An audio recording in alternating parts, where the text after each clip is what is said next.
ਸਤਿ ਸ਼੍ਰੀ ਅਕਾਲ। ਤੁਸੀਂ ਦੇਖ ਰਹੇ ਹੋ ਤਖਤ ਪੰਜਾਬ। ਮੈਂ ਹਾਂ ਤੁਹਾਡੇ ਨਾਲ ਸੁਖਵਿੰਦਰ ਸਿੰਘ। ਮੇਰੇ ਨਾਲ ਉੱਘੇ ਸਿੱਖ ਵਿਦਵਾਨ ਪ੍ਰੋਫੈਸਰ ਸੁਖਦਿਆਲ ਸਿੰਘ ਮੌਜੂਦ ਨੇ। ਗੱਲਬਾਤ ਅਸੀਂ ਕਰਾਂਗੇ ਪੰਥਕ ਸਿਆਸਤ ਉੱਤੇ, ਜਿਹਦੇ ਵਿੱਚ ਪੰਜਾਬੀਆਂ ਦੀ ਭੂਮਿਕਾ ਤੇ ਸਿੱਖ ਸਿਆਸਤ ਤੇ ਉਧਰਲੇ ਪਾਸੇ ਬਾਦਲ ਪਰਿਵਾਰ ਜਿਸ ਤਰੀਕੇ ਦੇ ਨਾਲ ਅਕਾਲੀ ਦਲ ਨੂੰ ਹੈਂਡਲ ਕਰ ਰਿਹਾ ਹੈ, ਬੰਦੀ ਸਿੰਘਾਂ ਦੀ ਰਿਹਾਈ ਦਾ ਮਸਲਾ, ਜਥੇਦਾਰ ਸਾਹਿਬ ਆਪਣੀ ਥਾਂ ਤੇ ਲੱਗੇ ਹੋਏ ਨੇ ਤੇ ਸ਼੍ਰੋਮਣੀ ਕਮੇਟੀ ਵੱਲੋਂ ਆਪਣੇ ਤੌਰ ਤਰੀਕਿਆਂ ਦੇ ਨਾਲ ਪੰਥਕ ਮਸਲਿਆਂ ਨੂੰ ਉਭਾਰਿਆ ਜਾ ਰਿਹਾ। ਸਵਾਗਤ ਹੈ ਤੁਹਾਡਾ ਪ੍ਰੋਫੈਸਰ ਸਾਹਿਬ। ਬਹੁਤ ਬਹੁਤ ਧੰਨਵਾਦ ਜੀ ਸੁਖਵਿੰਦਰ ਜੀ। ਧੰਨਵਾਦ ਪ੍ਰੋਫੈਸਰ ਸਾਹਿਬ। ਸਵਾਲ ਸਭ ਤੋਂ ਪਹਿਲਾਂ ਇੱਥੋਂ ਹੀ ਉੱਭਰਦਾ ਹੈ ਕਿ ਅਕਾਲੀ ਦਲ ਨਿਘਾਰ ਵੱਲ ਗਿਆ, ਇਹਦੇ ਬਾਰੇ ਸਭ ਨੂੰ ਪਤਾ ਹੈ, ਪਰ ਹੁਣ ਅਕਾਲੀ ਦਲ ਨੂੰ ਉੱਪਰਲੇ ਪਾਸੇ ਲਿਜਾਣ ਦੇ ਲਈ, ਅਕਾਲੀ ਦਲ ਨੂੰ ਸਿਆਸਤ ਦੇ ਵਿੱਚ ਇੱਕ ਵਾਰ ਫਿਰ ਤੋਂ ਐਕਟਿਵ ਰੱਖਣ ਦੇ ਲਈ ਬਾਦਲ ਪਰਿਵਾਰ ਪੂਰੀ ਚਾਰਾਜੋਈ ਕਰ ਰਿਹਾ। ਅਕਾਲੀ ਦਲ ਦੇ ਪ੍ਰਧਾਨ ਨੇ, ਇਸ ਕਰਕੇ ਚਾਰਾਜੋਈ ਉਹਨਾਂ ਨੂੰ ਕਰਨੀ ਪੈਣੀ ਆ, ਪਰ ਫਿਰ ਵੀ ਉਹ ਗੱਲ ਬਣ ਨਹੀਂ ਰਹੀ ਜਿਹੜੀ ਹੋਣੀ ਚਾਹੀਦੀ ਆ। ਸੁਖਵਿੰਦਰ ਜੀ, ਗੱਲ ਕਿਉਂ ਨਹੀਂ ਬਣ ਰਹੀ? ਪੂਰੀਆਂ ਕੋਸ਼ਿਸ਼ਾਂ ਕਰਨ ਦੇ ਬਾਵਜੂਦ ਵੀ ਤੁਸੀਂ ਜਿਵੇਂ ਕਹਿ ਰਹੇ ਹੋ ਵੀ ਗੱਲ ਉਹ ਬਣ ਨਹੀਂ ਰਹੀ, ਤੇ ਭਾਵੇਂ ਕੋਸ਼ਿਸ਼ ਪੂਰੀ ਕੀਤੀ ਜਾ ਰਹੀ ਹੈ ਸੁਖਵਿੰਦਰ ਜੀ, ਗੱਲ ਇਹ ਹੈ ਅਸੀਂ ਅਸਲੀ ਮੁੱਦੇ ਨੂੰ ਨਹੀਂ ਸਮਝਦੇ। ਅਸੀਂ ਉਰਲੀਆਂ ਪਰਲੀਆਂ ਗੱਲਾਂ ਕਰਕੇ ਲੋਕਾਂ ਨੂੰ ਕਨਵਿੰਸ ਕਰਨ ਦੀ ਕੋਸ਼ਿਸ਼ ਕਰ ਰਹੇ ਹਾਂ। ਅਸਲੀ ਮੁੱਦਾ ਕੀ ਹੈ ਉਹਦੇ ਤੇ ਤਾਂ ਕੋਈ ਆਉਂਦਾ ਹੀ ਨਹੀਂ। ਨਾ ਅਕਾਲੀ ਦਲ ਆ ਰਿਹਾ, ਨਾ ਸ਼੍ਰੋਮਣੀ ਕਮੇਟੀ ਉਸ ਮੁੱਦੇ ਤੇ ਆ ਰਹੀ ਹੈ। ਅਸਲੀ ਮੁੱਦਾ ਕੀ ਹੈ ਤੁਸੀਂ ਕਹੋਗੇ? ਜੀ ਬਿਲਕੁਲ। ਅਸਲੀ ਮੁੱਦਾ ਹੈ ਸੁਖਵਿੰਦਰ ਜੀ, ਸ਼੍ਰੋਮਣੀ ਅਕਾਲੀ ਦਲ ਸਿੱਖਾਂ ਦੀ ਪੰਥਕ ਪਾਰਟੀ ਸੀ। ਅਸਲੀ ਮੁੱਦਾ ਪੋਲੀਟੀਕਲ ਜਮਾਤ ਘੱਟ ਸੀ। ਇਹ ਸਿੱਖਾਂ ਦੀ ਨੁਮਾਇੰਦਾ ਪਾਰਟੀ ਸੀ। ਜੇ ਆਪਾਂ ਦੂਜੇ ਸ਼ਬਦਾਂ 'ਚ ਕਹੀਏ, ਇਹ ਪੰਥ ਦੀ ਨੁਮਾਇੰਦਾ ਪਾਰਟੀ ਸੀ। ਨੁਮਾਇੰਦਾ ਪਾਰਟੀ ਦਾ ਮਤਲਬ ਸਿਰਫ ਇਹੀ ਨਹੀਂ ਹੁੰਦਾ ਕਿ ਤੁਸੀਂ ਚੋਣਾਂ ਹੀ ਲੜਨੀਆਂ ਨੇ।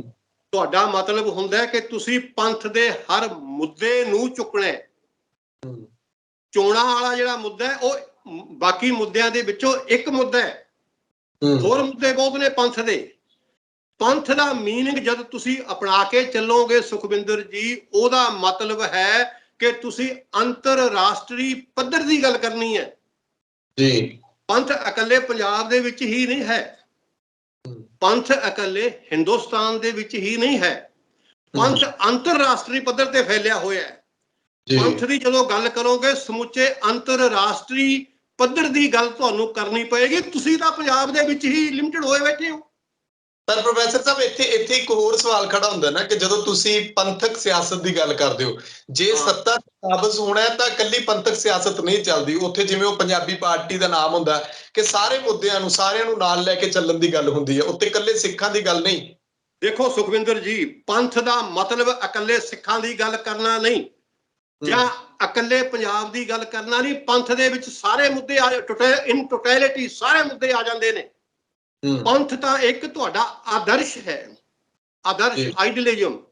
ਤੁਸੀਂ ਉਸ ਆਦਰਸ਼ ਦੇ ਵਿੱਚ ਜਦ ਵਿਚਰੋਗੇ, ਤੁਹਾਡੇ ਸਾਹਮਣੇ ਕੋਈ ਪੰਜਾਬ ਦੀ ਗੱਲ ਨਹੀਂ ਹੋਏਗੀ, ਕੋਈ ਇੱਕ ਫਿਰਕੇ ਦੀ ਗੱਲ ਨਹੀਂ ਹੋਏਗੀ, ਇੱਕ ਦੇਸ਼ ਦੀ ਗੱਲ ਨਹੀਂ ਹੋਏਗੀ, ਇੱਕ ਸੂਬੇ ਦੀ ਗੱਲ ਨਹੀਂ ਹੋਏਗੀ। ਗੱਲ ਤੁਸੀਂ ਆਪਣੀ ਸਿਆਣਪ ਨਾਲ ਕਰਨੀ ਹੈ। ਪੰਥ ਦੇ ਮੁੱਦੇ ਅਪਣਾ ਕੇ ਵੀ ਤੁਸੀਂ ਸਮੁੱਚੇ ਹਿੰਦੁਸਤਾਨ ਦੀ ਗੱਲ ਕਰ ਸਕਦੇ ਹੋ।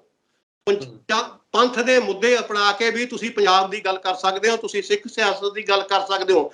ਗੱਲ ਤਾਂ ਇਹ ਹੈ ਵੀ ਇਹਨਾਂ ਨੂੰ ਪੰਥ ਦੀ ਹੀ ਸਮਝ ਨਹੀਂ ਹੈ ਵੀ ਪੰਥ ਨੂੰ ਕਿਵੇਂ ਡਿਫਾਈਨ ਕਰਨਾ ਹੈ ਤੇ ਪੰਥ ਦੇ ਨਾਂ ਤੇ ਕਿਵੇਂ ਚੱਲਦੇ ਰਹਿਣਾ ਹੈ। ਇਹਨਾਂ ਨੂੰ ਇਸੇ ਗੱਲ ਦੀ ਸਮਝ ਨਹੀਂ।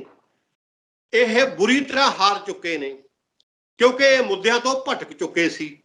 ਪੰਥ ਦੇ ਮੁੱਦੇ ਤੋਂ ਐਸਾ ਭਟਕੇ ਨੇ ਕਿ ਇਹ ਆਪਣੇ ਆਪ ਨੂੰ ਪੰਜਾਬੀ ਪਾਰਟੀ ਸਮਝਣ ਲੱਗੇ। ਪੰਜਾਬੀ ਪਾਰਟੀ ਪੰਥ ਤੋਂ ਬਹੁਤ ਹੇਠ ਹੈ। ਪੰਥ ਦਾ ਤਾਂ ਬਹੁਤ ਉੱਚਾ ਦਰਜਾ ਹੈ ਪੰਜਾਬੀ ਪਾਰਟੀ ਤੋਂ। ਜਦੋਂ ਤੱਕ ਪੰਥਕ ਤੌਰ ਤੇ ਵਿਚਰਦਾ ਰਿਹਾ ਹੈ, ਜਦੋਂ ਸਾਡੀ ਲੀਡਰਸ਼ਿਪ ਤੁਸੀਂ ਦੇਖੋ, ਮਿਸਲਾਂ ਵੇਲੇ ਦੇਖੋ, ਮਿਸਲਾਂ ਵੇਲੇ ਸਾਡੀ ਗਿਣਤੀ ਕਿੰਨੀ ਕੁ ਸੀ ਸੁਖਵਿੰਦਰ? ਬੰਦਾ ਸਿੰਘ ਬਹਾਦਰ ਵੇਲੇ ਸਾਡੀ ਗਿਣਤੀ ਕਿੰਨੀ ਕੁ ਸੀ? ਅਸੀਂ ਉਦੋਂ ਸਾਰੇ ਪੰਜਾਬ ਤੇ ਛਾਏ ਹੋਏ ਸੀ, ਸਾਰੇ ਪੰਜਾਬ ਤੇ ਜਿਹੜਾ ਸਾਂਝਾ ਪੰਜਾਬ ਸੀ। ਮਿਸਰਾਂ ਨੇ ਲਾਹੌਰ ਤੇ ਕਬਜ਼ਾ ਕਰ ਲਿਆ ਸੀ 1765 ਵਿੱਚ। ਆਪਣਾ ਰਾਜ ਤੁਹਾਡੀ ਕਿੰਨੀ ਕੁ ਗਿਣਤੀ ਸੀ ਉਦੋਂ? ਉਹ ਪੰਥਕ ਨਿਸ਼ਾਨੇ ਲੈ ਕੇ ਚੱਲਦੇ ਸੀ, ਉਹ ਪੰਥਕ ਆਗੂ ਬਣੇ ਹੋਏ ਸੀ। ਪੰਥ ਇਹ ਨਹੀਂ ਕਹਿੰਦਾ ਕਿ ਤੁਸੀਂ ਇੱਕ ਫਿਰਕੇ ਦੀ ਗੱਲ ਕਰੋ। ਪੰਥ ਤਾਂ ਗੁਰੂ ਦਾ ਦੱਸਿਆ ਹੋਇਆ ਮਾਰਗ ਹੈ, ਉਸ ਮਾਰਗ ਤੇ ਚੱਲ ਕੇ ਅਸੀਂ ਸਮੁੱਚੀ ਲੋਕਾਈ ਦੀ ਸੇਵਾ ਵੀ ਕਰਦੇ ਸੀ ਔਰ ਸਮੁੱਚੀ ਲੋਕਾਈ ਦੀ ਗੱਲ ਵੀ ਕਰਦੇ ਸੀ। ਇਹ ਸਮਝਦੇ ਨੇ ਪੰਥ ਫਿਰਕੂ ਗੱਲ ਹੈ। ਇਹਨਾਂ ਨੇ ਫਿਰਕਾ ਪ੍ਰਸਤੀ ਤੋਂ ਬਚਣ ਲਈ ਪੰਜਾਬੀ ਪਾਰਟੀ ਬਣਾ ਲਈ ਉਸੇ ਅਕਾਲੀ ਦਲ ਨੂੰ 1996-97 ਦੇ ਵਿੱਚ। ਇਹੀ ਗੱਲ ਦਰਸਾਉਂਦੀ ਹੈ ਕਿ ਅਕਾਲੀ ਦਲ ਦੀ ਲੀਡਰਸ਼ਿਪ ਕਿਤਨੀ ਕਨਫਿਊਜ਼ਡ ਲੀਡਰਸ਼ਿਪ ਹੈ। ਉਹਨੂੰ ਅਕਾਲੀ ਨਾਂ ਤੇ ਜਾਂ ਪੰਥ ਦੇ ਨਾਂ ਤੇ ਭਰੋਸਾ ਹੀ ਨਹੀਂ ਸੀ ਕਿ ਇਹ ਨਾਂ ਲੈ ਕੇ ਅਸੀਂ ਸਮੁੱਚੇ ਲੋਕਾਂ ਦੀ ਗੱਲ ਕਰ ਸਕਾਂਗੇ ਜੇ ਨੱਜਾ ਨਹੀਂ ਕਰ ਸਕਾਂਗੇ। ਸੋ ਇਹਨਾਂ ਲੋਕਾਂ ਨੇ 1996 ਦੇ ਇੱਕ ਮਹਾ ਸਮਾਗਮ ਦੇ ਵਿੱਚ ਅਕਾਲੀ ਦਲ ਨੂੰ ਪੰਜਾਬੀ ਪਾਰਟੀ 'ਚ ਕਨਵਰਟ ਕਰ ਲਿਆ। ਬਾਦਲ ਪਰਿਵਾਰ ਹੀ ਸੀ ਉਦੋਂ ਇਹ ਕਨਵਰਟ ਕਰਨ ਵਾਲਾ। ਪੰਜਾਬੀ ਪਾਰਟੀ ਜ਼ਿਆਦਾ ਕਹਾਉਂਦੇ ਸੀ, ਅਕਾਲੀ ਦਲ ਘੱਟ ਕਰਾਉਂਦੇ ਸੀ। ਅੱਛਾ, ਫਿਰ ਇਸ ਗੱਲ ਨੂੰ ਜਸਟੀਫਾਈ ਕਰਨ ਵਾਸਤੇ ਕਿ ਅਸੀਂ ਸੱਚਮੁੱਚ ਹੀ ਪੰਜਾਬੀ ਪਾਰਟੀ ਬਣ ਗਏ ਹਾਂ, ਇੰਨੇ ਗੈਰ ਸਿੱਖ ਰਲਾਲੇ ਅਕਾਲੀਆਂ ਦੇ ਵਿੱਚ ਕਿ ਅਕਾਲੀ ਦਲ ਦਾ ਜਦੋਂ ਪ੍ਰਧਾਨ ਬੋਲਦਾ ਹੁੰਦਾ ਸੀ ਉਹਦੇ ਮੂਹਰੇ ਸਿਰ ਕਟੇ ਹੀ ਬੈਠੇ ਹੁੰਦੇ ਸੀ ਮੋਨੇ। ਮਤਲਬ ਉਹ ਇਹੋ ਜਿਹਾ ਇਕੱਠ ਕਰਕੇ ਦਿਖਾਉਣਾ ਚਾਹੁੰਦੇ ਸੀ ਇਹ ਲੋਕ ਕਿ ਅਸੀਂ ਭਾਈ ਇਕੱਲੇ ਸਿੱਖਾਂ ਦੀ ਪਾਰਟੀ ਨਹੀਂ ਹਾਂ, ਅਸੀਂ ਇਕੱਲੇ ਪੰਥ ਦੀ ਪਾਰਟੀ ਨਹੀਂ ਹਾਂ, ਅਸੀਂ ਤਾਂ ਸਾਰੇ ਪੰਜਾਬ ਦੀ ਪਾਰਟੀ ਹਾਂ। ਪ੍ਰੋਫੈਸਰ ਤੁਸੀਂ ਜਦੋਂ ਸਿਰ ਕਟਿਆਂ ਦੀ ਗੱਲ ਕਰਦੇ ਹੋ ਨਾ, ਇੱਥੇ ਸਵਾਲ ਬਹੁਤ, ਕਿਉਂਕਿ ਅੱਜ ਦੀ ਜਿਹੜੀ ਸਿੱਖ ਸਿਆਸਤ ਹੈ ਉਹਨੂੰ ਵੱਖਰੇ ਐਂਗਲ ਤੋਂ ਦੇਖਿਆ ਜਾਂਦਾ, ਅੱਜ ਦੇ ਸਿੱਖਾਂ ਨੂੰ ਵੀ ਵੱਖਰੇ ਐਂਗਲ ਤੋਂ ਦੇਖਿਆ ਜਾਂਦਾ। ਉਹਦੇ ਵਿੱਚ ਕੋਈ ਗੁਰਸਿੱਖ ਵਾਲੀ ਗੱਲ ਨਹੀਂ ਹੁੰਦੀ, ਉਹ ਸਿਰਫ ਸਿੱਖ, ਮਤਲਬ ਕਿ ਸਹਿਜਧਾਰੀ ਸਿੱਖ ਜਾਂ ਫਿਰ ਸਿੱਖ। ਤੁਸੀਂ ਅਕਾਲੀ ਦਲ ਦੇ ਵਿੱਚ ਨੁਮਾਇੰਦਗੀ ਸਹਿਜਧਾਰੀ ਸਿੱਖਾਂ ਨੂੰ ਕਿਸ ਤਰੀਕੇ ਨਾਲ ਦੇਣੀ ਹੈ ਤੇ ਸਿੱਖਾਂ ਨੂੰ ਕਿਸ ਤਰੀਕੇ ਨਾਲ ਦੇਣੀ ਹੈ, ਤੇ ਉਦੋਂ ਉੱਪਰ ਗੁਰਸਿੱਖਾਂ ਦੀ ਅਗਵਾਈ ਤਾਂ ਹੈਗੀ ਆ। ਸੁਖਵਿੰਦਰ ਜੀ, ਸਿੱਖ ਦੀ ਜਿਹੜੀ ਡੈਫੀਨੇਸ਼ਨ ਹੈ, ਜਿਹੜਾ ਗੁਰੂ ਗ੍ਰੰਥ ਸਾਹਿਬ ਨੂੰ ਮੰਨਦਾ ਹੈ ਉਹ ਸਿੱਖ ਹੈ। ਸਾਡੇ 'ਚ ਕੋਈ ਇਹ ਫਰਕ ਨਹੀਂ ਹੈਗਾ ਇਹ ਸਹਿਜਧਾਰੀ ਹੈ ਜਾਂ ਇਹ ਕੇਸਾਧਾਰੀ ਹੈ। ਗੁਰੂ ਗ੍ਰੰਥ, ਪਹਿਲੀ ਸ਼ਰਤ ਗੁਰੂ ਗ੍ਰੰਥ ਸਾਹਿਬ ਨੂੰ ਮੰਨਣ ਦੀ ਹੈ। ਇੱਕ ਬੰਦਾ ਸਹਿਜਧਾਰੀ ਹੋ ਕੇ ਜਾਂ ਇਹ ਕਹਿ ਲਓ ਕਿ ਉਹ ਸਿੱਖੀ ਸਰੂਪ ਵਿੱਚ ਨਹੀਂ ਹੈ, ਲੇਕਿਨ ਗੁਰੂ ਗ੍ਰੰਥ ਸਾਹਿਬ ਨੂੰ ਮੰਨਦਾ ਹੈ, ਪੂਰੀ ਤਰ੍ਹਾਂ ਮੰਨਦਾ ਹੈ, ਸਵੇਰੇ ਸ਼ਾਮ ਗੁਰਬਾਣੀ ਦਾ ਪਾਠ ਕਰਦਾ ਹੈ, ਉਹਨੂੰ ਤੁਸੀਂ ਕਿਵੇਂ ਕਹਿ ਦਿਓਗੇ ਤੂੰ ਸਿੱਖ ਨਹੀਂ ਹੈ? ਜੋ ਡੈਫੀਨੇਸ਼ਨ ਗੁਰੂ ਗ੍ਰੰਥ ਸਾਹਿਬ ਦੇ ਵਿੱਚ ਹੈ ਉਸ ਡੈਫੀਨੇਸ਼ਨ ਤੋਂ ਪਰੇ ਤੁਸੀਂ ਕਿਵੇਂ ਜਾਓਗੇ? ਵੈਸੇ ਤਾਂ ਲੋਕਾਂ ਨੂੰ ਇਹੀ ਨਹੀਂ ਪਤਾ ਕਿ ਗੁਰੂ ਗ੍ਰੰਥ ਸਾਹਿਬ ਦੇ ਵਿੱਚ ਸਿੱਖ ਬਾਰੇ ਕੀ ਲਿਖਿਆ ਹੈ। ਮੇਰਾ ਮਤਲਬ ਸੁਖਵਿੰਦਰ ਜੀ ਕਹਿਣ ਦਾ ਇਹ ਹੈ, ਇਹ ਸਾਡੇ ਮਨ ਦੀ ਜਿਹੜੀ ਹੈਗੀ ਆ ਨਾ, ਇਹ ਇਨਫੀਰੀਅਰਿਟੀ ਕੰਪਲੈਕਸ ਹੈ ਸਾਡਾ ਕਿ ਆਹ ਸਿੱਖ ਹੈ, ਆਹ ਸਿੱਖ ਨਹੀਂ ਹੈ, ਆਹ ਅੰਮ੍ਰਿਤਧਾਰੀ ਹੈ ਤੇ ਆਹ ਕੱਲਾ ਕੇਸਾਧਾਰੀ ਹੈ, ਆਹ ਸਹਿਜਧਾਰੀ ਹੈ। ਇਹ ਤਾਂ ਇਹਨਾਂ ਲੋਕਾਂ ਨੇ ਬਣਾਤਾ। 70 ਲੱਖ ਸਿੱਖ ਵੋਟਰ ਨੂੰ ਪਤਿਤ ਸਿੱਖ ਕਹਿ ਕੇ, ਪਤਿਤ ਸਿੱਖ, ਕਮਾਲ ਦੀ ਗੱਲ ਹੈ। 70 ਲੱਖ ਵੋਟਾਂ ਕੱਟਤੀਆਂ ਪਤਿਤ ਸਿੱਖ ਦੇ ਨਾਂ ਤੇ। ਪਤਿਤ ਕੌਣ ਹੁੰਦਾ ਹੈ? ਪਤਿਤ ਹੋਇਆ ਹੁੰਦਾ ਜਿਹੜਾ ਅਪਵਿੱਤਰ ਹੁੰਦਾ, ਜਿਹੜਾ ਪਤਿਤ ਦਾ ਮਤਲਬ ਪਲੀਤ ਹੋਇਆ, ਸਮਝਦੇ ਹੋ ਨਾ? ਪਤਿਤ, ਇਹ ਪਤਿਤ ਸਿੱਖ ਹੈ, ਇਹ ਪਲੀਤ ਹੋਇਆ ਸਿੱਖ ਹੈ। ਮੀਨਿੰਗ ਸਮਝਦੇ ਹੋ? ਸਮਝ ਗਏ।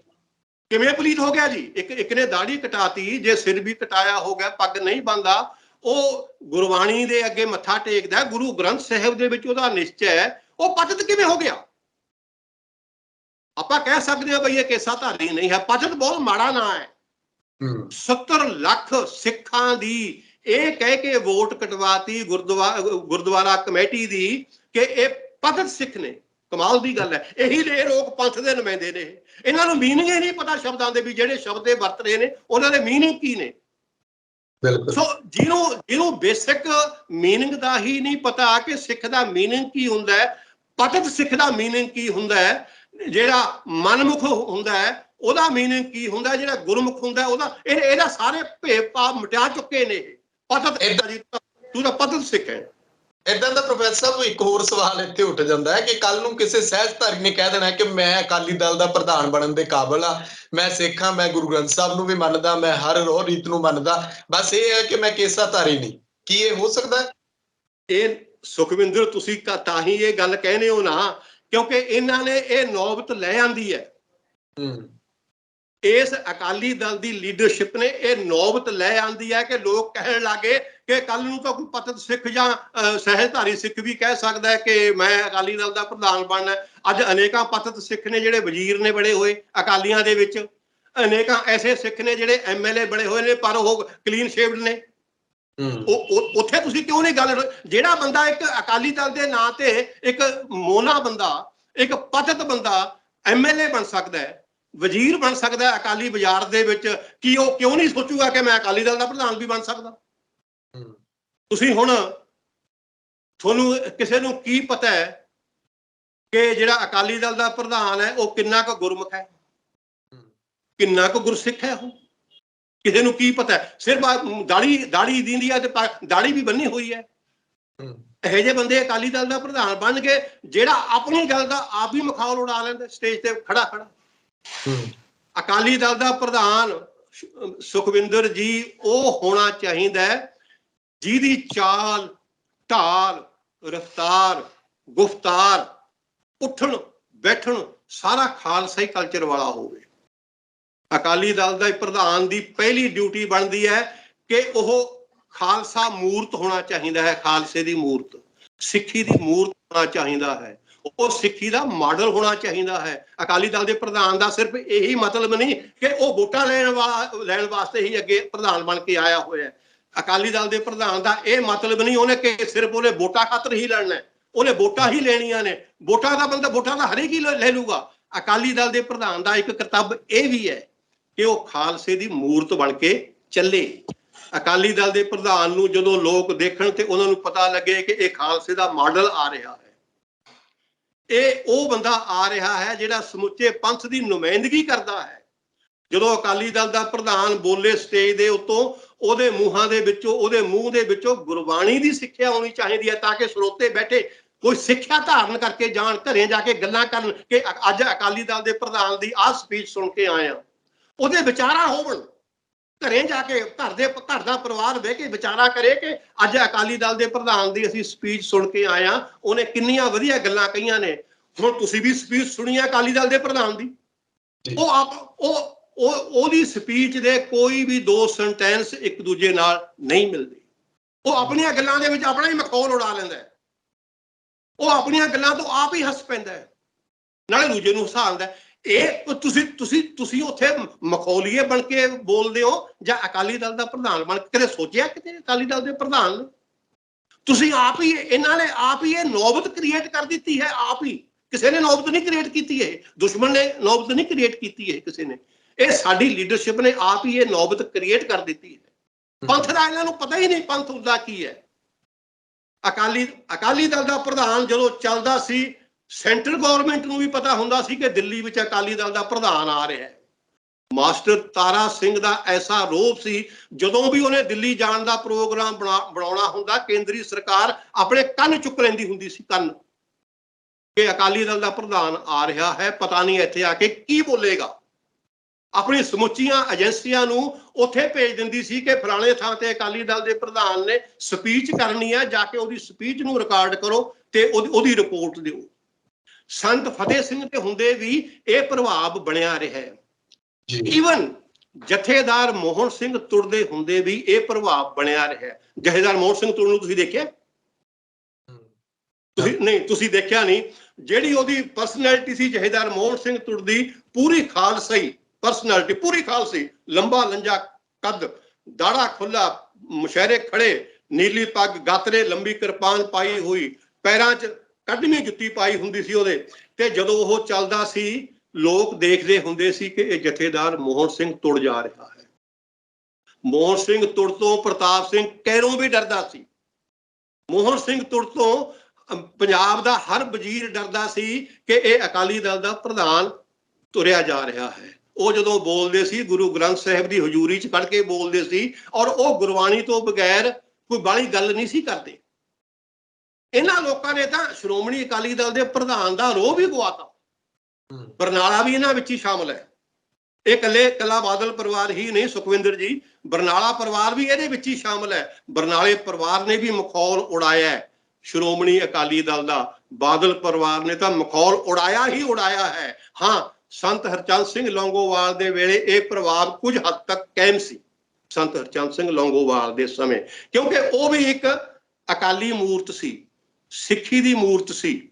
ਭਾਵੇਂ ਸਟੈਂਡ ਤੇ ਉਹ ਵੀ ਨਹੀਂ ਖੜ ਸਕਿਆ, जिस स्टैंड ते पंथक नुमाइंदियां ने खड़ना हुंदा सी, लेकिन वो भी एक सिੱਖੀ ਦੀ ਮੂਰਤ बन के ਚੱਲਦਾ ਸੀ, ਉਹਦੇ ਨਾਲ भी प्रभाव ਪੈਂਦਾ ਸੀ। सो मेरा मतलब सुखविंदर जी कहण ਦਾ ਇਹ है, ਇਹ ਜਿਹੜੀ ਲੀਡਰਸ਼ਿਪ है ना वर्तमान, ਇਹ ਮੁੱਦੇ ਤੋਂ ਭਟਕ ਚੁੱਕੀ है। ਪ੍ਰੋਫੈਸਰ ਇੱਥੇ ਅੱਜ ਇਹ ਕਿਹਾ ਜਾਂਦਾ ਕਿ ਤਾਂ ਬਚਦਾ ਹੈ ਜੇ ਅਕਾਲੀ ਦਲ ਬਚਦਾ, ਅਕਾਲੀ ਦਲ ਤਾਂ ਬਚਦਾ ਜੇ ਮੁੱਖ ਮੰਤਰੀ ਦੀ ਕੁਰਸੀ ਬਚਦੀ ਆ, ਮੁੱਖ ਮੰਤਰੀ ਦੀ ਕੁਰਸੀ ਵੀ ਤਾਂ ਬਚਦੀ ਹੈ ਜੇ ਉਹਨੂੰ ਦੋ ਪਾੜਿਆਂ 'ਚ ਵੰਡਿਆ ਜਾਂਦਾ, ਇੱਕ ਪਾਸੇ ਪੰਜਾਬ ਦੇ ਮੁੱਦੇ ਕਰ ਦਿੱਤੇ ਜਾਂਦੇ ਨੇ, ਇੱਕ ਪਾਸੇ ਸਿੱਖਾਂ ਦੇ ਮੁੱਦੇ ਕਰ ਦਿੱਤੇ ਜਾਂਦੇ ਨੇ। ਸੁਖਵਿੰਦਰ ਜੀ, ਮੈਂ ਪੰਥ ਤੋਂ ਬਗੈਰ ਗੱਲ ਨਹੀਂ ਕਰਦਾ। ਪੰਥ ਨੂੰ ਕਿਸੇ ਪਾਸੇ ਕਿਸੇ ਤਰ੍ਹਾਂ ਦਾ ਕੋਈ ਖਤਰਾ ਨਹੀਂ। ਪੰਜਾਬ 'ਚ ਸਿੱਖਾਂ ਦੀ ਗੌਰਮੈਂਟ ਬਣੇ ਭਾਵੇਂ ਨਾ ਬਣੇ, ਪੰਥ ਨੂੰ ਕੋਈ ਖਤਰਾ ਨਹੀਂ। ਚੋਣਾਂ ਵਿੱਚ ਅਕਾਲੀ ਦਲ ਜਿੱਤੇ ਭਾਵੇਂ ਹਾਰੇ, ਪੰਥ ਨੂੰ ਕੋਈ ਖਤਰਾ ਨਹੀਂ। ਪੰਥ ਹਮੇਸ਼ਾ ਚੜ੍ਹਦੀਆਂ ਕਲਾਂ 'ਚ ਜਾਏਗਾ ਔਰ ਪੰਥ ਨਾਲ ਕੋਈ ਵੈਰ ਨਹੀਂ ਕੱਢੇਗਾ, ਨਾ ਹੀ ਕੋਈ ਵੈਰ ਪਾਏਗਾ। ਇਹ ਸਿਰਫ ਅਕਾਲੀ ਦਲ ਦੀ ਸਥਿਤੀ ਹੈ, ਜਿਹੜਾ ਹਾਰਦਾ ਤੇ ਜਿਹੜਾ ਜਿੱਤਦਾ ਹੈ, ਜਿਹਨੂੰ ਦੇਖ ਕੇ ਲੋਕ ਇਹ ਕਹਿੰਦੇ ਨੇ ਕਿ ਵੀ ਹੁਣ ਅਕਾਲੀ ਗੌਰਮੈਂਟ ਆਊਗੀ ਜਾਂ ਅਕਾਲੀ ਹਾਰਨਗੇ। ਇਹ ਮਤਲਬ ਇਹ ਅਕਾਲੀਆਂ ਦੀ ਸਥਿਤੀ ਹੈ, ਪੰਥ ਦੀ ਸਥਿਤੀ ਨਹੀਂ। ਕਿਸੇ ਨਾਲ ਸਾਨੂੰ ਕਿਸੇ ਨਾਲ ਫਰਕ ਨਹੀਂ ਪੈਂਦਾ, ਸਾਡਾ ਮੁੱਖ ਮੰਤਰੀ ਬਣੇ ਨਾ ਬਣੇ। 1947 ਤੋਂ ਪਹਿਲਾਂ ਸਾਡੀ ਕਿੱਥੇ ਗੌਰਮੈਂਟ ਸੀ, ਲੇਕਿਨ ਸਾਡੇ ਪੰਥ ਦਾ ਉਦੋਂ ਇੰਨਾ ਰੋਹਬ ਸੀ ਕਿ ਅੰਗਰੇਜ਼ਾਂ ਨੇ ਹਿੰਦੂ ਅਤੇ ਮੁਸਲਿਮ ਦੇ ਨਾਲ ਨਾਲ ਇੱਕ ਤੀਜੀ ਕੌਮ ਸਿੱਖ ਕੌਮ ਨੂੰ ਵੀ ਪੂਰੀ ਮਾਨਤਾ ਦੇ ਕੇ ਰੱਖੀ ਸੀ। ਇਹ ਤੁਸੀਂ ਖੁਦ ਵੀ ਪੜ੍ਹਿਆ ਹੋਣਾ ਤੇ ਤੁਸੀਂ ਵੀ ਜਾਣਦੇ ਹੋਵੋਗੇ। 1947 ਤੋਂ ਪਹਿਲਾਂ 3 ਕੌਮਾਂ ਦੀ ਮਾਨਤਾ ਮਿਲੀ ਹੋਈ ਸੀ ਹਿੰਦੁਸਤਾਨ ਦੇ ਵਿੱਚ ਬ੍ਰਿਟਿਸ਼ ਹਕੂਮਤ ਵੱਲੋਂ। 3 ਕੌਮਾਂ ਦੇ ਰਿਪਰੈਜ਼ੈਂਟੇਟਿਵ ਤੋਂ ਬਗੈਰ ਕੋਈ ਗੱਲ ਨਹੀਂ ਸੀ ਹੁੰਦੀ, ਭਾਵੇਂ ਪਾਰਟੀਸ਼ਨ ਦੀ ਗੱਲ ਕਰਨੀ ਹੁੰਦੀ, ਭਾਵੇਂ ਹਿੰਦੁਸਤਾਨ ਦੇ ਕਿਸੇ ਹੋਰ ਰਾਜਨੀਤਿਕ ਪ੍ਰਬੰਧ ਦੀ ਗੱਲ ਕਰਨੀ ਹੁੰਦੀ ਸੀ। ਲੇਕਿਨ 1947 ਵਿੱਚ ਅਸੀਂ ਸਭ ਕੁਝ ਗਵਾ ਦਿੱਤਾ। ਰਾਜ ਭਾਗ ਦਾ ਗਵਾਇਆ ਹੀ ਗਵਾਇਆ ਸੀ। ਅਸੀਂ ਉਹ ਜਿਹੜਾ ਤੀਜੀ ਕੌਮ ਦਾ ਸਾਨੂੰ ਦਰਜਾ ਮਿਲਿਆ ਹੋਇਆ ਸੀ, ਅਸੀਂ ਉਸ ਕੌਮ ਦਾ ਦਰਜਾ ਵੀ ਗਵਾ ਦਿੱਤਾ। ਅੱਜ ਸਾਨੂੰ ਇੱਕ ਸਿੱਖ ਦੇ ਤੌਰ ਤੇ, ਇੱਕ ਫਿਰਕੇ ਦੇ ਤੌਰ ਤੇ ਦੇਖਿਆ ਜਾਂਦਾ ਹਿੰਦੁਸਤਾਨ ਦੇ ਵਿੱਚ। ਇਹ ਉਹਨਾਂ ਦਾ ਕਸੂਰ ਨਹੀਂ, ਹਿੰਦੁਸਤਾਨ ਦੀ ਗੌਰਮੈਂਟ, ਕਸੂਰ ਸਾਡਾ ਹੈ। ਅਸੀਂ ਆਪਣੇ ਆਪ ਨੂੰ ਇੱਕ ਫਿਰਕਾ ਬਣਾ ਕੇ ਬਹਿ ਗਏ। ਅਸੀਂ ਆਪਣੇ ਆਪ ਨੂੰ ਇੱਕ ਪੰਜਾਬ ਦੇ ਵਿੱਚ ਸੀਮਿਤ ਕਰਕੇ ਬਹਿ ਗਏ। ਅਸੀਂ ਆਪਣੇ ਆਪ ਨੂੰ ਗੁਰਦੁਆਰਿਆਂ ਦੇ ਵਿੱਚ ਸੀਮਿਤ ਕਰਕੇ ਬਹਿ ਗਏ। ਸਾਡਾ ਇਹ ਮਤਲਬ ਨਹੀਂ ਸੀ। ਸਾਡਾ ਮਤਲਬ ਤਾਂ ਹੁਣ ਨੂੰ ਅੰਤਰਰਾਸ਼ਟਰੀ ਪੱਧਰ ਤੇ ਫੈਲ ਜਾਣ ਦਾ ਸੀ। ਤੁਸੀਂ ਇਮੈਜਿਨ ਕਰੋ, ਪਿੱਛੇ ਵੱਲ ਦੇਖੋ, ਗੁਰੂ ਨਾਨਕ ਸਾਹਿਬ ਨੇ ਸਿੱਖੀ ਨੂੰ ਖੰਡਾਂ ਬ੍ਰਹਿਮੰਡਾਂ ਵਿੱਚ ਵੀ ਫੈਲਾ ਦਿੱਤਾ ਸੀ। ਗੁਰੂ ਨਾਨਕ ਸਾਹਿਬ ਨੇ ਉਹਨਾਂ ਦੀ ਖੱਟੀ, ਉਹਨਾਂ ਦੀ ਕੀਤੀ ਕਮਾਈ ਨੂੰ ਅਸੀਂ ਖਾ ਰਹੇ ਹਾਂ। ਅਸੀਂ ਅਜੇ ਤੱਕ ਉਹ ਥਾਵਾਂ ਵੀ ਨਹੀਂ ਦੇਖ ਸਕੇ ਜਿਨ੍ਹਾਂ ਥਾਵਾਂ ਤੇ ਗੁਰੂ ਨਾਨਕ ਦੇਵ ਜੀ ਗਏ ਸੀ। ਸ਼੍ਰੋਮਣੀ ਕਮੇਟੀ ਉਹਨਾਂ ਥਾਵਾਂ ਦੀ ਸਟੱਡੀ ਹੀ ਨਹੀਂ ਕਰਵਾ ਸਕੀ ਅਜੇ ਤੱਕ ਜਿਨ੍ਹਾਂ ਥਾਵਾਂ ਤੇ ਗੁਰੂ ਨਾਨਕ ਦੇਵ ਜੀ ਗਏ ਸੀ। ਜਿਨ੍ਹਾਂ ਥਾਵਾਂ ਤੇ ਗੁਰੂ ਤੇਗ ਬਹਾਦਰ ਜੀ ਗਏ ਸੀ, ਸ਼੍ਰੋਮਣੀ ਕਮੇਟੀ ਉਹਨਾਂ ਦੀ ਸਟੱਡੀ ਵੀ ਨਹੀਂ ਕਰਵਾ ਸਕੀ। ਹੋਰ ਅਸੀਂ ਕੀ ਕਰਵਾਵਾਂਗੇ? ਸਾਡੇ ਕੋਲੇ ਪੈਸੇ ਦਾ ਘਾਟਾ ਨਹੀਂ, ਸਾਡੇ ਕੋਲੇ ਪੜ੍ਹੇ ਲਿਖੇ ਲੋਕਾਂ ਦਾ ਘਾਟਾ ਨਹੀਂ, ਸਾਡੇ ਕੋਲ ਅਕਲ ਦਾ ਵੀ ਘਾਟਾ ਨਹੀਂ ਹੈਗਾ। ਸਾਡੇ ਕੋਲ ਪੂਰੀ ਅਕਲ ਹੈ, ਪੂਰਾ ਪੈਸਾ ਹੈ। ਲੇਕਿਨ ਸਾਡੀ ਸ਼੍ਰੋਮਣੀ ਕਮੇਟੀ ਜਿਹਦਾ ਇਹ ਕਰਤੱਵ ਬਣਦਾ ਹੈ, ਜਿਹੜੀ ਅਕਾਲੀ ਦਲ ਦੇ ਪ੍ਰਬੰਧ ਦੇ ਅਧੀਨ ਹੈ, ਉਹ ਇਤਿਹਾਸ ਨੂੰ ਰੀਰਾਈਟ ਕਰਵਾ ਸਕੀ ਹੈ, ਨਾ ਉਹ ਗੁਰਬਾਣੀ ਦੀ ਕੋਈ ਨਵੀਂ ਵਿਆਖਿਆ ਜਾਂ ਆਪਣੀ ਕਿਸਮ ਦੀ ਵਿਆਖਿਆ ਜਿਹੜੀ ਲੋਕ ਕਹਿੰਦੇ ਹੁਣ ਵੀ ਆ ਸ਼੍ਰੋਮਣੀ ਕਮੇਟੀ ਦੀ ਪਬਲਿਸ਼ ਕੀਤੀ ਹੋਈ ਹੈ, ਇਹ ਫਾਈਨਲ ਹੈ। ਐਸੀ ਕੋਈ ਅਸੀਂ ਐਸਟੈਬਲਿਸ਼ਮੈਂਟ ਨਹੀਂ ਕਰ ਸਕੇ। ਸ਼੍ਰੋਮਣੀ ਕਮੇਟੀ ਅਸਲ ਵਿੱਚ ਕੋਈ ਵੀ ਕਮਿਟਮੈਂਟ ਕਰਨ ਤੋਂ ਕੰਨੀ ਕਤਰਾਉਂਦੀ ਹੈ।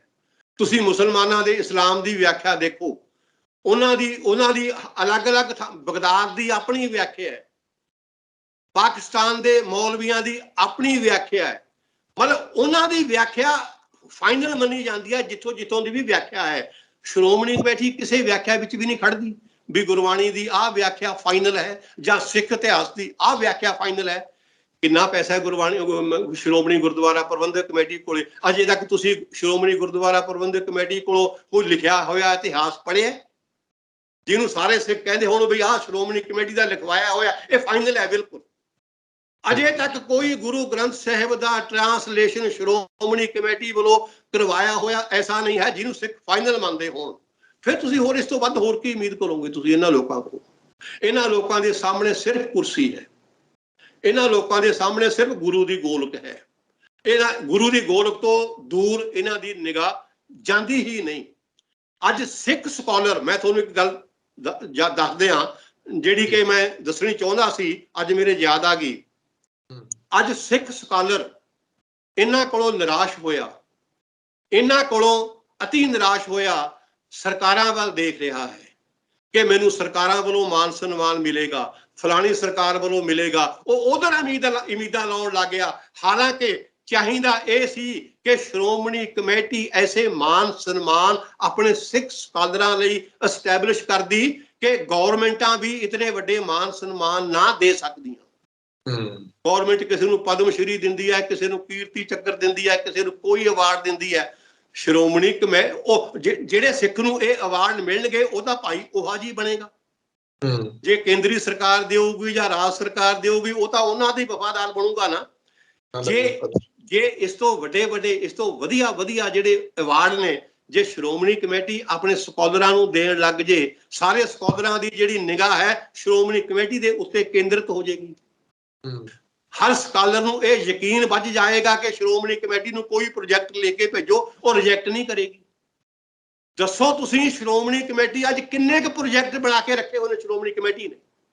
ਉਹਦੇ ਆਪਣੇ ਮੁਲਾਜ਼ਮ ਮਸਾਂ ਉੱਥੇ ਕੰਮ ਕਰ ਰਹੇ ਨੇ, ਮਸਾਂ ਆਪਣੀਆਂ ਮਤਲਬ ਟਾਈਮ ਪੂਰਾ ਕਰ ਰਹੇ ਨੇ, ਉਹਨਾਂ ਨੂੰ ਵੀ ਤਨਖਾਹਾਂ ਪੂਰੀਆਂ ਨਹੀਂ ਮਿਲਦੀਆਂ।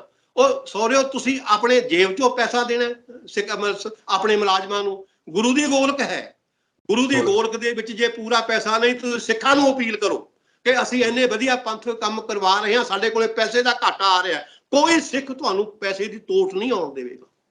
ਅੱਜ ਜਦੋਂ ਪ੍ਰੋਫੈਸਰ ਗੱਲ ਹੁੰਦੀ ਹੈ ਮੁੱਦਿਆਂ ਦੀ, ਜਿਵੇਂ ਤੁਸੀਂ ਕਿਹਾ ਕਿ ਸ਼੍ਰੋਮਣੀ ਕਮੇਟੀ ਆਪਣੇ ਪੱਧਰ ਤੇ ਹੁਣ ਬੰਦੀ ਸਿੰਘਾਂ ਦੀ ਰਿਹਾਈ ਨੂੰ ਲੈ ਕੇ ਪੰਥਕ ਇਕੱਠ ਸੱਦਿਆ, ਉਧਰੋਂ ਜਥੇਦਾਰ ਸਾਹਿਬ ਨੇ ਸੱਦਿਆ, ਜਿਹੜੀ ਪਟਿਆਲੇ 'ਚ ਘਟਨਾ ਵਾਪਰੀ ਹੈ, ਗ੍ਰਿਫਤਾਰੀਆਂ ਹੋ ਰਹੀਆਂ ਸਿੱਖ ਆਗੂਆਂ ਦੀਆਂ ਜਾਂ ਹੋਰ ਜੋ ਕੁਝ ਵਾਪਰਿਆ, ਇਹ ਸਭ ਦੇ ਬਾਰੇ ਕਿੱਦਾਂ ਦੇਖਦੇ ਹੋ?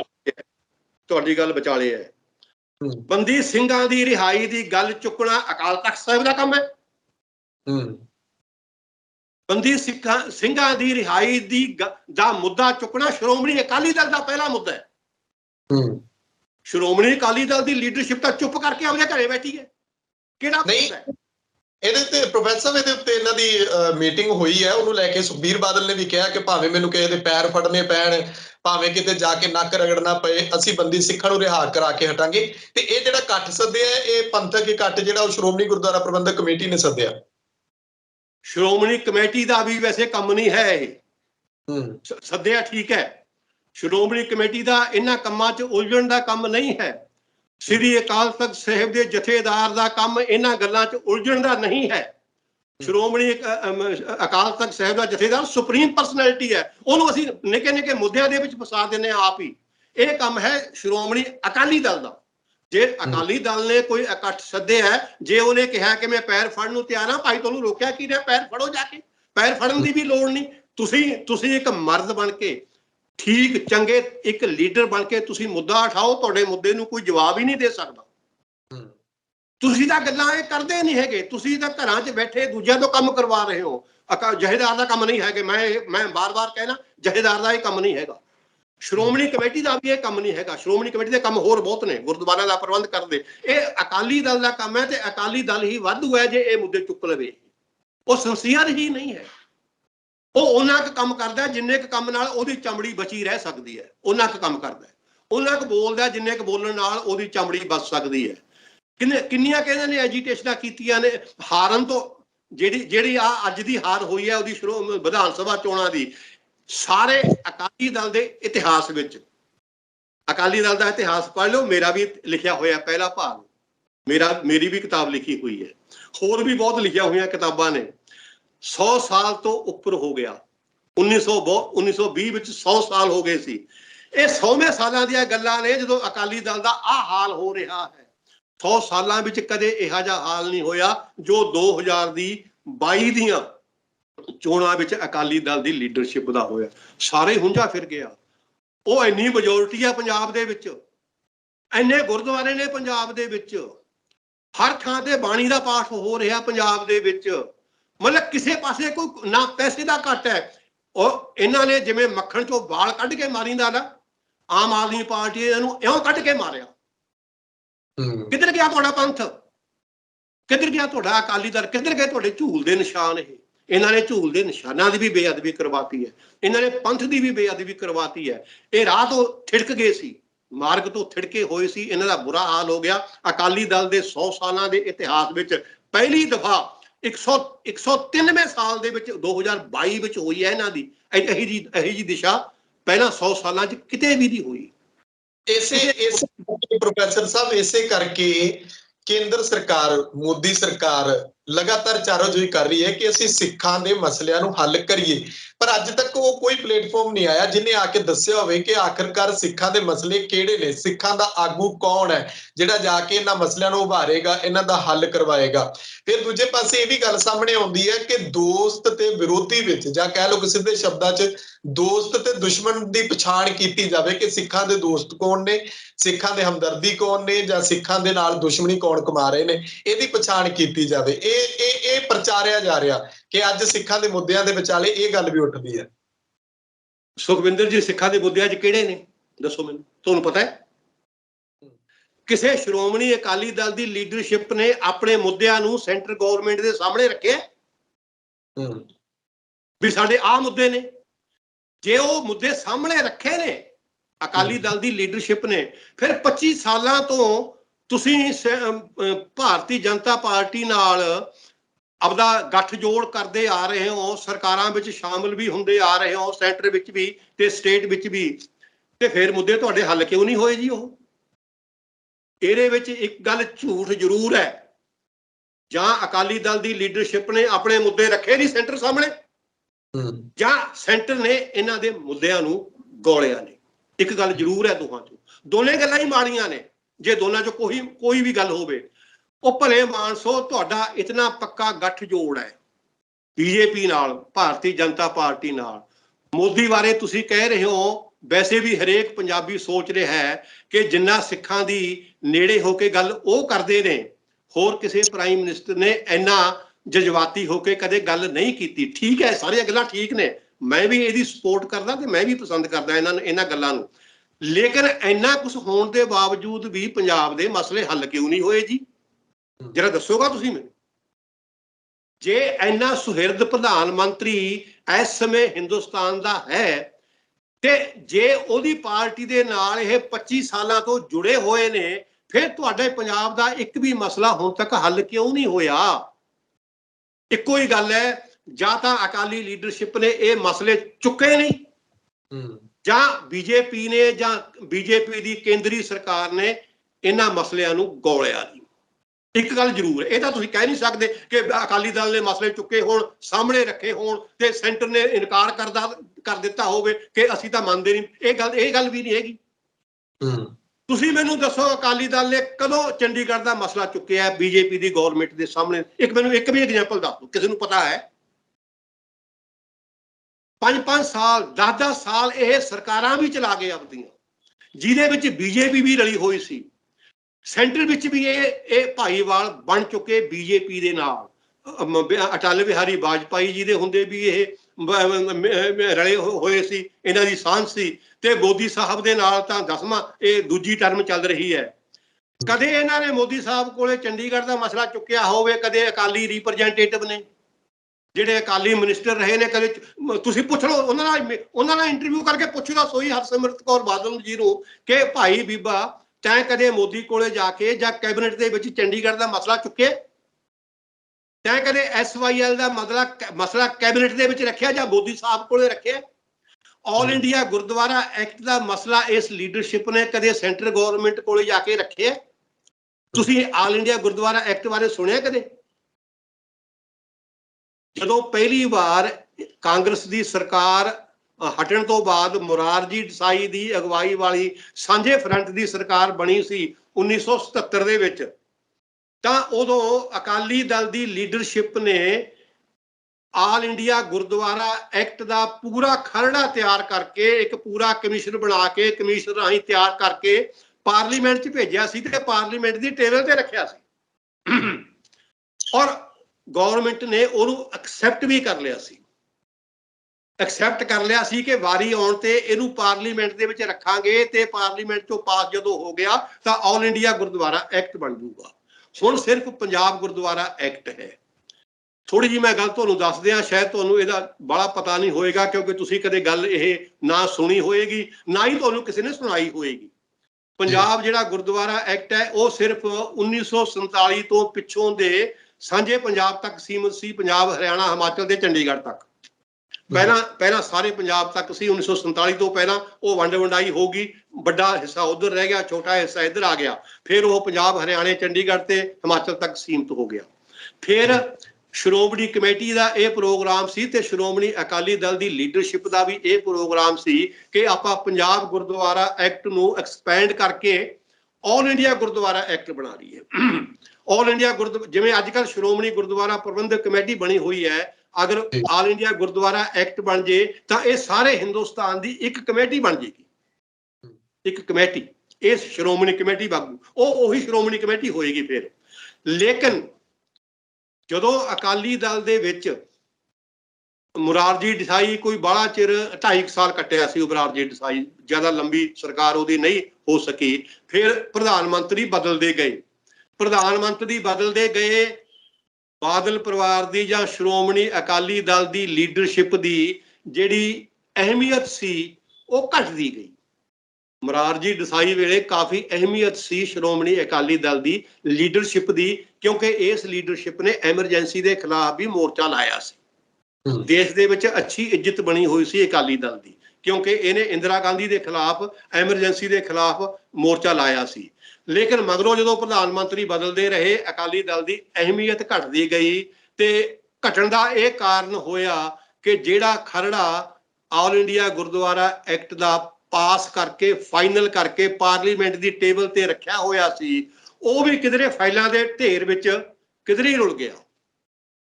ਮਗਰੋਂ ਅਕਾਲੀ ਦਲ ਦੇ ਉੱਤੇ ਬਾਦਲ ਪਰਿਵਾਰ ਦੀ ਲੀਡਰਸ਼ਿਪ ਪੂਰੀ ਤਰ੍ਹਾਂ ਐਸਟੈਬਲਿਸ਼ ਹੋ ਗਈ। ਇਹਨੂੰ ਆਲ ਇੰਡੀਆ ਗੁਰਦੁਆਰਾ ਐਕਟ ਬਣਾਉਣ 'ਚ ਫਾਇਦਾ ਨਹੀਂ ਜੀ। ਤੁਸੀਂ ਕਹੋਗੇ ਕਿਉਂ ਨਹੀਂ ਫਾਇਦਾ ਹੈਗਾ? ਫਾਇਦਾ ਇਸ ਕਰਕੇ ਨਹੀਂ ਹੈਗਾ ਕਿ ਜਿਹੜੀ ਡੋਮੀਨੇਸ਼ਨ ਅੱਜ ਸ਼੍ਰੋਮਣੀ ਗੁਰਦੁਆਰਾ ਪ੍ਰਬੰਧਕ ਕਮੇਟੀ ਵਿੱਚ ਹੈ, ਅਗਰ ਉਹੀ ਸ਼੍ਰੋਮਣੀ ਕਮੇਟੀ ਸਾਰੇ ਹਿੰਦੁਸਤਾਨ ਦੇ ਘੇਰੇ ਵਾਲੀ ਬਣ ਗਈ, ਇਹਨਾਂ ਦੀ ਡੋਮੀਨੇਸ਼ਨ ਕਮਜ਼ੋਰ ਹੋ ਜਾਏਗੀ। ਇਸ ਕਰਕੇ ਇਹ ਘੇਸਲ ਵੱਟ ਗਈ। ਆਪਾਂ ਨੇ ਕੀ ਲੈਣਾ, ਚੁੱਕੋ ਹੀ ਨਾ, ਉਹ ਮੁੱਦਾ ਹੀ ਨਾ ਚੁੱਕੋ। ਇੱਥੇ ਵੀ ਤੁਹਾਡੇ ਪਰਸਨਲ ਇੰਟਰਸਟ ਆ ਗਏ ਨਾ ਜੀ, ਇੱਥੇ ਤੁਹਾਡੀ ਗੁਰੂ ਦੀ ਗੋਲਕ ਦਾ ਇੰਟਰਸਟ ਆ ਗਿਆ ਨਾ ਤੁਹਾਡੇ ਸਾਹਮਣੇ। ਜੇ ਤੁਹਾਡੇ ਸਾਹਮਣੇ ਪੰਥਕ ਮੁੱਦਾ ਹੁੰਦਾ, ਤੁਸੀਂ ਗੱਜ ਵੱਜ ਕੇ ਇਹਨੂੰ ਚੁਕਾਉਣਾ ਸੀ, ਇਸ ਆਲ ਇੰਡੀਆ ਗੁਰਦੁਆਰਾ ਐਕਟ ਦੇ ਮੁੱਦੇ ਨੂੰ, ਤਾਂ ਕਿ ਸਾਡੀ ਜਿਹੜੀ ਸ਼੍ਰੋਮਣੀ ਕਮੇਟੀ ਹੈ ਪੰਜਾਬ, ਹਰਿਆਣੇ ਦੇ ਵਿੱਚੋਂ ਨਿਕਲ ਕੇ ਸਾਰੇ ਹਿੰਦੁਸਤਾਨ ਦੇ ਵਿੱਚ ਘੇਰੇ ਤੱਕ ਫੈਲ ਜਾਵੇ। ਇਹਦੀ ਗੁਰੂ ਦੀ ਗੋਲਕ ਵੀ ਵੱਡੀ ਹੋਏਗੀ, ਇਹਦਾ ਘੇਰਾ ਵੀ ਵੱਡਾ ਹੋਏਗਾ। ਜਿਹੜਾ ਪ੍ਰਧਾਨ ਹੋਊਗਾ ਸ਼੍ਰੋਮਣੀ ਗੁਰਦੁਆਰਾ ਪ੍ਰਬੰਧਕ ਕਮੇਟੀ ਦਾ, ਉਹਦੀ ਪਰਸਨੈਲਿਟੀ ਵੀ ਨੈਸ਼ਨਲ ਪੱਧਰ ਦੀ ਹੋਏਗੀ। ਇੱਕ ਬੰਦੇ ਦੀ, ਇੱਕ ਸਿੱਖ ਦੀ ਤੁਹਾਡੀ ਨੈਸ਼ਨਲ ਪੱਧਰ ਦੀ ਪਰਸਨੈਲਿਟੀ ਬਣ ਜਾਂਦੀ ਹੈ। ਸਿੱਖ ਕੌਮ ਨੂੰ, ਸੁਖਵਿੰਦਰ ਜੀ, ਆਪਣੇ ਆਪ ਇੱਕ ਵੱਖਰੀ ਕੌਮ ਦੀ ਮਾਨਤਾ ਮਿਲ ਜਾਂਦੀ ਹੈ, ਆਪਣੇ ਆਪ। ਤੁਸੀਂ ਸੋਚ ਕੇ ਦੇਖੋ, ਇਹ ਲੀਡਰਸ਼ਿਪ ਦਾ ਵਿਚਾਰ ਇੱਥੋਂ ਤੱਕ ਜਾਂਦਾ ਹੀ ਨਹੀਂ ਹੈਗਾ, ਉਹ ਕਿਧਰੇ ਰੁਲ ਗਿਆ। SYL ਦਾ ਮੁੱਦਾ ਇਹਨਾਂ ਨੇ ਕਦੇ ਨਹੀਂ ਚੁੱਕਿਆ, ਨਹੀਂ ਤਾਂ ਹੁਣ ਨੂੰ ਹੋ ਹੀ ਨਹੀਂ ਸਕਦਾ ਸੀ ਕਿ ਉਹਦਾ ਕੋਈ ਨਾ ਕੋਈ ਪ੍ਰਬੰਧ ਨਾ ਹੁੰਦਾ। ਚੰਡੀਗੜ੍ਹ ਦਾ ਮੁੱਦਾ ਇਹਨਾਂ ਨੇ ਕਦੇ ਚੁੱਕੇ ਨਹੀਂ, ਗੰਭੀਰਤਾ ਤਾਂ ਇੱਕ ਪਾਸੇ ਰਹੀ, ਚੁੱਕਿਆ ਹੀ ਨਹੀਂ ਇਹਨਾਂ ਨੇ। ਕਿੰਨੇ ਸਾਲ ਹੋ ਗਏ ਪੰਜਾਬੀ ਸੂਬਾ ਬਣੇ ਨੂੰ, ਕਦੇ ਐਂ ਵੀ ਕੋਈ ਸਟੇਟ ਕੱਟਦੀ ਹੁੰਦੀ ਹੈ ਜਿਵੇਂ ਪੰਜਾਬ ਕੱਟਦਾ ਆ ਰਿਹਾ। ਹਰਿਆਣੇ ਨੂੰ ਕੋਈ ਫਰਕ ਨਹੀਂ ਪੈਂਦਾ, ਉਹਦੀ ਰਾਜਧਾਨੀ ਹੋਵੇ ਭਾਵੇਂ ਨਾ ਹੋਵੇ, ਉਹਦਾ ਕੋਈ ਸਟੇਟ ਹੈ ਹੀ ਨਹੀਂ ਸੀ ਪਹਿਲਾਂ, ਉਹਦਾ ਨਵੀਂ ਸਟੇਟ ਬਣਾਈ ਸੀ। ਮੈਂ ਤੁਹਾਨੂੰ ਇੱਕ ਗੱਲ ਦੱਸ ਦਿਆਂ, ਇਹਦੇ ਵਿੱਚ ਹੀ ਚੰਡੀਗੜ੍ਹ ਦੇ ਮੁੱਦੇ ਬਾਰੇ ਤੁਹਾਨੂੰ ਵੀ ਉਹ ਕੰਮ ਦੇਵੇਗੀ ਤੇ ਸ਼ਾਇਦ ਜਿਹੜੇ ਸੁਣਨਗੇ ਉਹਨਾਂ ਨੂੰ ਵੀ ਪਤਾ ਲੱਗੇਗਾ। 1947 ਤੋਂ ਬਾਅਦ 20 ਸਤੰਬਰ 1947 ਨੂੰ, 20 ਸਤੰਬਰ, ਐਵੇਂ 15 ਅਗਸਤ ਨੂੰ ਮਤਲਬ ਸੱਤਾ ਦਾ ਤਬਾਦਲਾ ਹੋਇਆ। ਹਿੰਦੁਸਤਾਨ ਦਾ ਕਹਿੰਦੇ ਨੇ ਹਿੰਦੁਸਤਾਨ ਆਜ਼ਾਦ ਹੋਇਆ, ਮੈਂ ਇਹਨੂੰ ਆਜ਼ਾਦ ਨਹੀਂ ਕਹਿੰਦਾ, ਇਹਦਾ ਸੱਤਾ ਦਾ ਤਬਾਦਲਾ ਹੈ। ਪਹਿਲਾਂ ਅੰਗਰੇਜ਼ਾਂ ਕੋਲੇ ਸੱਤਾ ਸੀ, ਹੁਣ ਕਾਂਗਰਸੀਆਂ ਕੋਲੇ ਆ ਗਈ। ਤੇ ਜਦੋਂ 15 ਅਗਸਤ ਨੂੰ ਸੱਤਾ ਦਾ ਤਬਾਦਲਾ ਹੋਇਆ, 20 ਸਤੰਬਰ ਨੂੰ ਦਿੱਲੀ ਦੇ ਵਿੱਚ ਉਹਨਾਂ ਦੇ ਡਿਫੈਂਸ ਵਾਲੇ ਕਮਰੇ ਵਿੱਚ ਭਾਰਤੀ ਪੱਤਰਕਾਰਾਂ ਦਾ ਇੱਕ ਮੰਡਲ ਨਹਿਰੂ ਨਾਲ ਮੁਲਾਕਾਤ ਕਰ ਰਿਹਾ ਤੇ ਨਹਿਰੂ ਨਾਲ ਸਵਾਲ ਜਵਾਬ ਕਰ ਰਿਹਾ। ਇੱਕ ਸਵਾਲ ਦੇ ਵਿੱਚ ਜਿਹੜੇ ਭਾਰਤੀ ਪੱਤਰਕਾਰ ਨੇ ਉਹ ਨਹਿਰੂ ਨੂੰ ਪੁੱਛ ਰਹੇ ਨੇ ਕਿ ਪੰਜਾਬ ਦੀ ਜਿਹੜੀ ਪੁਰਾਣੀ ਰਾਜਧਾਨੀ ਲਾਹੌਰ ਤਾਂ ਉਧਰ ਰਹਿ ਗਈ ਹੈ, ਹੁਣ ਨਵੀਂ ਰਾਜਧਾਨੀ ਕਿੱਥੇ ਬਣਾ ਰਹੇ ਹੋ? ਹੁਣ ਨਵੀਂ ਰਾਜਧਾਨੀ ਕਿੱਥੇ ਬਣਾ ਰਹੇ ਹੋ? ਤੁਸੀਂ ਸੁਣੀਆ ਗੱਲ ਪਹਿਲਾਂ ਕੋਈ ਇਹ? ਨਹੀਂ। ਹਾਂ, ਮੈਂ ਤੁਹਾਨੂੰ ਦੱਸ ਰਿਹਾ। ਤੇ ਨਹਿਰੂ ਨੇ ਕਿਹਾ ਉਹਨਾਂ ਨੇ ਨਾਲ ਹੀ ਇਹ ਕਿਹਾ ਕਿ ਇਹ ਨਵੀਂ ਰਾਜਧਾਨੀ ਦਿੱਲੀ ਵਿੱਚ ਹੀ ਜਾਂ ਦਿੱਲੀ ਦੇ ਨੇੜੇ ਹੀ ਕੋਈ ਐਸਟੈਬਲਿਸ਼ ਕਰੋਗੇ? ਇਹਦੇ ਜਵਾਬ 'ਚ ਨਹਿਰੂ ਨੇ ਕਿਹਾ ਨਹੀਂ, ਪੰਜਾਬ ਦੀ ਨਵੀਂ ਰਾਜਧਾਨੀ ਦਿੱਲੀ ਦੇ ਵਿੱਚ ਜਾਂ ਦਿੱਲੀ ਦੇ ਨੇੜੇ ਨਹੀਂ ਹੋਏਗੀ। ਜਿਹੜੀ ਉਹਦੀ ਸ਼ਬਦਾਵਲੀ ਹੈ, ਨੇੜੇ ਕਿਉਂ ਨਹੀਂ ਹੋਏਗੀ? ਉਹ ਕਹਿੰਦਾ ਕਿਸੇ ਸਟੇਟ ਦੀ ਰਾਜਧਾਨੀ ਨੈਸ਼ਨਲ ਪੱਧਰ ਦੀ ਰਾਜਧਾਨੀ ਦੇ ਨੇੜੇ ਨਹੀਂ ਹੋਣੀ ਚਾਹੀਦੀ। ਥੋੜੀ ਜਿਹੀ ਇੰਨੀ ਕੁ ਦੂਰ ਹੋਣੀ ਚਾਹੀਦੀ ਹੈ ਜਿੱਥੇ ਕਿ ਉਹਦੇ ਉੱਪਰ ਸੈਂਟਰ ਦੀ ਰਾਜਧਾਨੀ ਦਾ ਕੋਈ ਪ੍ਰਭਾਵ ਨਾ ਪਵੇ। ਇਸ ਕਰਕੇ ਇਹ ਗੱਲ ਪੰਜਾਬੀਆਂ ਨੇ ਸੋਚਣੀ ਹੈ, ਉਹਦੀ ਸਟੇਟਮੈਂਟ ਦੇ ਵਿੱਚ ਹੈ, ਇਹ ਗੱਲ ਪੰਜਾਬੀਆਂ ਨੇ ਸੋਚਣੀ ਹੈ ਕਿ ਉਹ ਆਪਣੀ ਰਾਜਧਾਨੀ ਕਿੱਥੇ ਬਣਾਉਣ।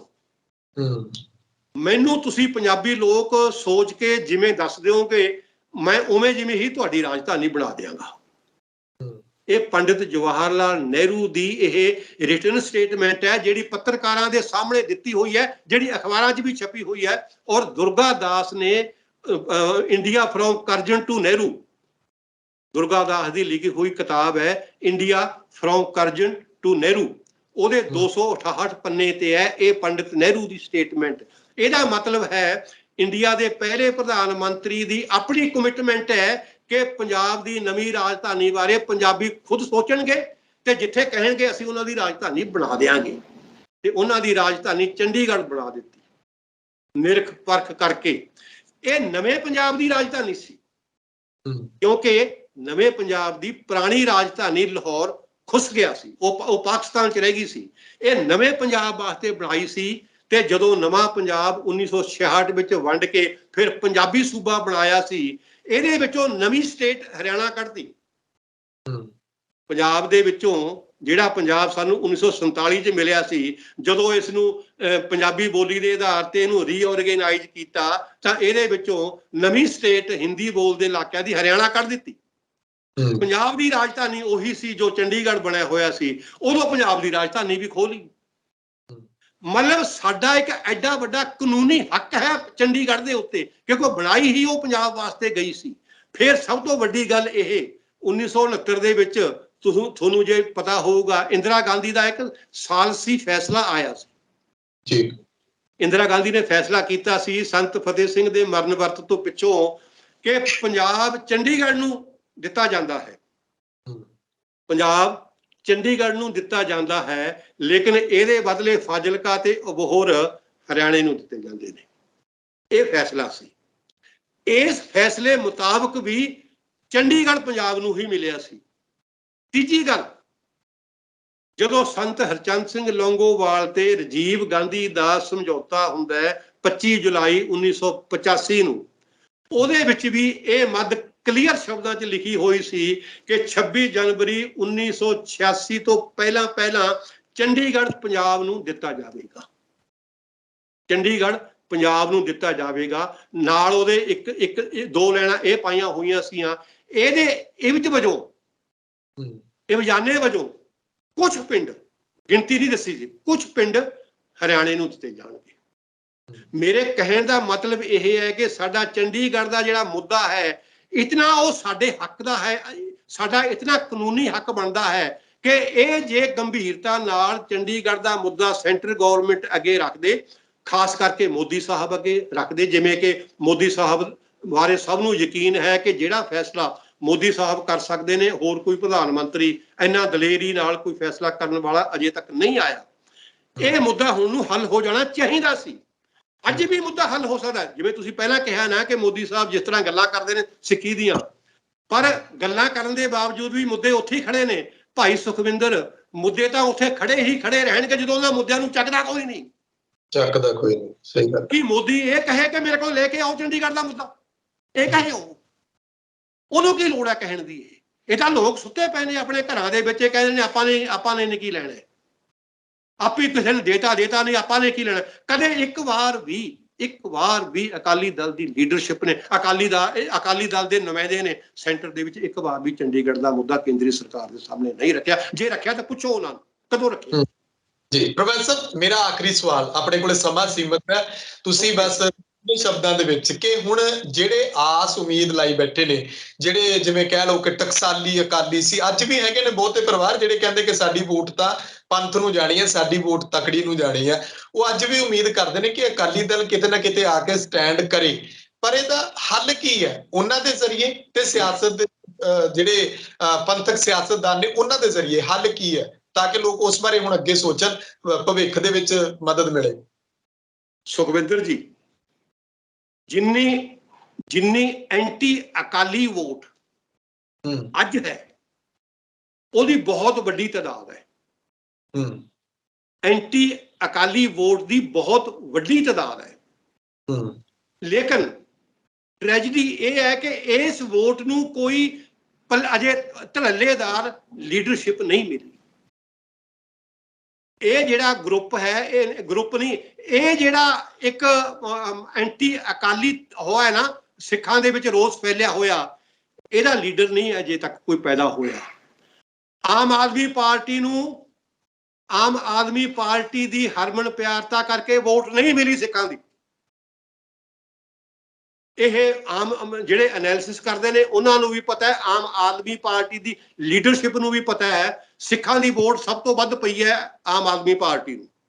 ਲੇਕਿਨ ਇਹ ਸਿੱਖਾਂ ਦੀ ਵੋਟ ਇਸ ਕਰਕੇ ਆਮ ਆਦਮੀ ਪਾਰਟੀ ਨੂੰ ਨਹੀਂ ਪਈ ਕਿ ਉਹ ਆਮ ਆਦਮੀ ਪਾਰਟੀ ਦੇ ਬੰਦਿਆਂ ਨੂੰ ਬਹੁਤ ਪਿਆਰ ਕਰਦੇ ਨੇ ਜਾਂ ਬਹੁਤ ਪੱਕਾ ਸਿੱਖ ਮੰਨਦੇ ਨੇ। ਸਿੱਖਾਂ ਦੀ ਵੋਟ ਇਸ ਕਰਕੇ ਆਮ ਆਦਮੀ ਪਾਰਟੀ ਨੂੰ ਲੰਪਸਮ ਪਈ ਹੈ ਕਿਉਂਕਿ ਉਹ ਅਕਾਲੀ ਦਲ ਨੂੰ ਹਰਾਉਣਾ ਚਾਹੁੰਦੇ ਸੀ। ਉਹ ਅਕਾਲੀ ਦਲ ਦੀ ਵਿਰੋਧਤਾ ਕਰਨੀ ਚਾਹੁੰਦੇ ਸੀ, ਉਹ ਅਕਾਲੀ ਦਲ ਨੂੰ ਵੋਟ ਨਹੀਂ ਸੀ ਪਾਉਣਾ ਚਾਹੁੰਦੇ, ਤੇ ਉਹ ਸਾਰੀ ਵੋਟ ਅਕਾਲੀ ਦਲ ਦੀ ਜਿਹੜੀ ਐਂਟੀ ਵੋਟ ਸੀ ਆਮ ਆਦਮੀ ਪਾਰਟੀ ਵੱਲ ਦੇ ਉਲਟ ਗਈ। ਇਹਨਾਂ ਨੂੰ ਹਰਾਤਾ, ਉਹਨਾਂ ਨੂੰ ਜਿੱਤਿਆ।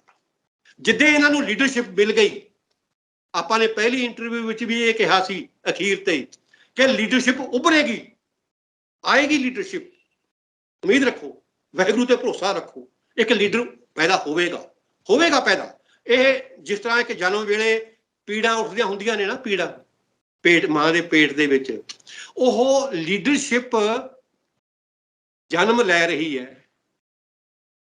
ਆ ਜਿਹੜਾ ਤੁਸੀਂ ਦੇਖਦੇ ਹੋ ਨਾ ਆਲੇ ਦੁਆਲੇ, ਕਦੇ ਪਟਿਆਲੇ ਬਵਾਲ ਉੱਠ ਖੜਿਆ, ਕਦੇ ਅੰਮ੍ਰਿਤਸਰ ਬਵਾਲ ਉੱਠ ਖੜਿਆ, ਕਦੇ ਕਿਤੇ ਬਵਾਲ, ਇਹ ਪੀੜਾਂ ਨੇ, ਇਹ ਜਨਮ ਦੀਆਂ ਪੀੜਾਂ ਨੇ ਅਕਾਲੀ ਲੀਡਰਸ਼ਿਪ ਦੀਆਂ। ਇਹਨਾਂ ਪੀੜਾਂ ਦੇ ਵਿੱਚੋਂ ਸੁਖਵਿੰਦਰ ਜੀ ਲੀਡਰ ਉੱਭਰ ਕੇ ਆਵੇਗਾ। ਇਹ ਸਾਨੂੰ ਇਹ ਲੀਡਰਸ਼ਿਪ ਦੀ ਲੋੜ ਹੀ ਨਹੀਂ ਹੈਗੀ। ਸਾਨੂੰ ਸੁਖਬੀਰ ਬਾਦਲ ਦੀ, ਪ੍ਰਕਾਸ਼ ਸਿੰਘ ਬਾਦਲ ਦੀ, ਜਿੱਥੇ ਮਰਜ਼ੀ ਫਿਰਨ, ਜੋ ਮਰਜ਼ੀ ਕਰੀ ਜਾਣ, ਅਸਤੀਫੇ ਦੇਣ ਭਾਵੇਂ ਨਾ ਦੇਣ, ਸਾਨੂੰ ਨਾ ਇਹਨਾਂ ਦੇ ਅਸਤੀਫਿਆਂ ਦੀ ਲੋੜ ਹੈ, ਨਾ ਇਹਨਾਂ ਦੀ ਲੀਡਰਸ਼ਿਪ ਦੀ ਲੋੜ ਹੈ। ਸਾਨੂੰ ਇਹਦੀ ਲੋੜ ਹੀ ਨਹੀਂ। ਇੱਕ ਨਵੀਂ ਲੀਡਰਸ਼ਿਪ ਆਏਗੀ, ਨਵਾਂ ਇਨਕਲਾਬ ਆਏਗਾ ਸਿੱਖੀ ਦੇ ਵਿੱਚ। ਉਮੀਦ ਰੱਖੋ, ਵਾਹਿਗੁਰੂ ਅੰਗ ਸੰਗ ਹੈ, ਵਿਸ਼ਵਾਸ ਰੱਖੋ। ਜੀ ਸ਼ੁਕਰੀਆ, ਬਹੁਤ ਧੰਨਵਾਦ ਤੁਹਾਡਾ।